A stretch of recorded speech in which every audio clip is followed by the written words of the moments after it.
நான் பப்ளிக் எக்ஸாமும் எழுதுறேன். ஆனா இதுவும் நான் பண்ணியே தீருவேன் அப்படிங்கிற மாரி ஒரு பிடிவாதத்துல இருந்திருக்கிறாங்க.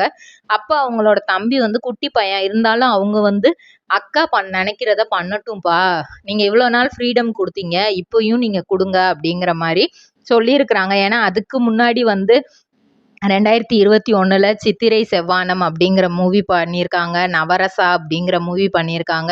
2022ல நெஞ்சுக்கு நீதி அப்படின்ற படம்லாம் பண்ணியிருக்காங்க. எல்லாத்துலயுமே வந்து அவங்க சின்ன சின்ன ரோல் தான். எதுலயுமே வந்து பெருசா வெளிய தெரியல. ஆனா இந்த ரோல்ல கண்டிப்பா வெளிய தெரிவாங்க அப்படின்னு மனசுக்குள்ள அவங்களுக்கே இதா இருந்திருக்கு. ஸோ பப்ளிக் எக்ஸாம்க்கு ஒரு சைடு படிச்சுட்டே இருக்காங்க. இன்னொரு சைடு வந்து அந்த ஷூட்டிங்கும் நடந்துகிட்டே இருக்கு. எப்பலாம் ஸ்கிரிப்ட் கொண்டு வராங்களோ அப்ப பாக்கு மட்டை தயாரிக்கும் மிஷின் கிடைக்கும். அதற்கான ரா மெட்டீரியல்ஸையும் வருடம் முழுதும் நாங்களே சப்ளை செய்து வருகிறோம். நீங்கள் செய்யும் தட்டுகளை நாங்களே எடுத்துக்கொள்கிறோம். அதற்கான லோன் வசதியும் செய்து தருகிறோம்.